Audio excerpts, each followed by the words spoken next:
Quando a gente fez o livro, a Operação Lava Jato já era uma realidade, mas ainda não não havia alcançado tantos empresários, nem tantos políticos.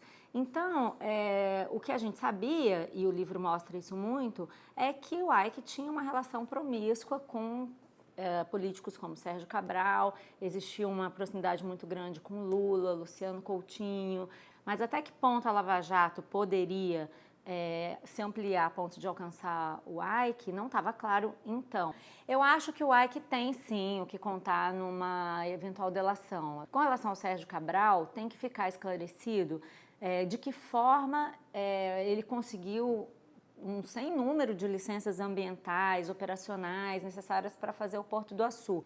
Com relação ao governo federal, a gente viu uma série de iniciativas para tentar salvar ou aliviar os problemas financeiros do grupo. Iniciativas de lobby mesmo, tomadas pela presidente Dilma Rousseff e pelo presidente Lula. Ele vai poder contar quais foram os favores trocados para que determinadas ações aconteçam.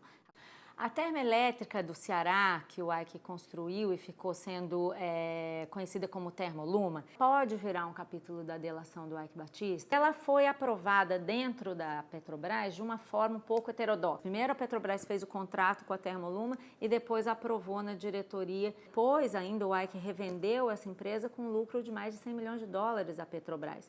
Na delação dele, o Nestor Severo fala que houve pagamento de propina, então o Ike vai precisar dizer para quem, como. Teve um episódio já quando o Grupo X estava já em decadência, precisando desesperadamente dos financiamentos do BNDES. Então ele vai almoçar com o Pimentel no gabinete lá no Ministério, passam todo o tempo falando mal do BNDES, o ministro diz que o BNDES é uma estrutura muito burocrática, que eles não entendem o valor de determinados projetos. Vou ajudar você, que ele sai todo confiante. Tá vendo? Ele acredita nos meus projetos, até pediu dinheiro para a campanha. Acho que isso mostra um pouco também a diferença entre o Ike e os outros empresários. A coisa nos outros grupos mais estabelecidos era bem mais profissional, né? Não se dava dessa forma. Incluindo isso. Então é claro que se você for ter uma delação premiada do Ike, do Godinho, ou seja lá de quem mais for no Grupo X, você não vai encontrar um departamento de propina com software ou com planilhas e códigos e tal. Realmente a coisa era feita de uma forma um pouco mais solta e muito mais concentrada em 2 ou 3 figuras.